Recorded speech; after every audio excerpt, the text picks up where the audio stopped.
Liquidez. Você sabe o que este termo significa? Bom, quem vai explicar para a gente é o economista Fábio Guedes e vai também mostrar algumas situações, não é, Fábio? Onde o consumidor ele pode decidir se tal bem tem uma liquidez boa ou não.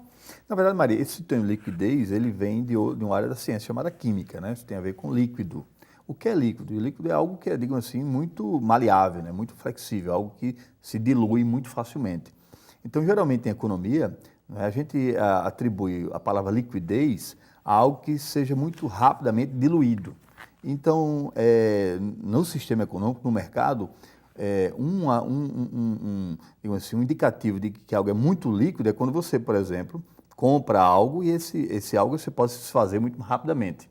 Ou então você tem algo que você pode trocar, né, alguma coisa que você tem muito facilmente. Então, por exemplo, o ativo mais líquido, digamos assim, é o dinheiro.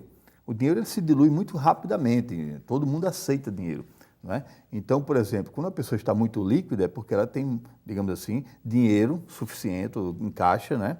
E quando a pessoa não tem liquidez é quando a pessoa não tem recursos suficientes ou recursos que ele possa se diluir muito facilmente no mercado, ou seja, seja aceito. Quando a gente fala, por exemplo, entre um carro e um apartamento, o que tem maior liquidez? Então, no caso, por exemplo, é aquele objeto que você possa se desfazer muito mais rapidamente.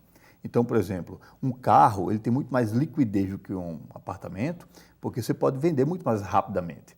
Então, por exemplo, se você pega o carro e o dinheiro, o que você se desfaz mais rápido? O dinheiro. Então, o dinheiro ele tem liquidez absoluta, digamos, não tem outro ativo, seja ele real, ou seja, um carro, um imóvel, ou seja ele financeiro, uma ação de uma empresa, né, que seja tão líquido quanto o dinheiro. Agora, quando a gente fala em investimento, né, alguns produtos, bens, eles têm maior liquidez, então, do que outros, né? Então, por exemplo, aqueles que têm maior liquidez do que outros, de certa maneira, quando você for comprar, ele vale mais, não é? Então, outros não.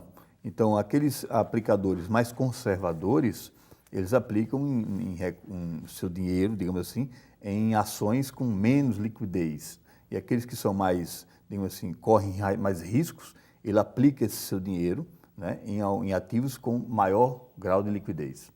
Fábio, obrigada mais uma vez pela sua participação aqui no nosso programa. Maria. E o Da Sua Conta de hoje vai ficando por aqui. A gente volta a se encontrar na semana que vem com mais assuntos de economia para você. Até lá!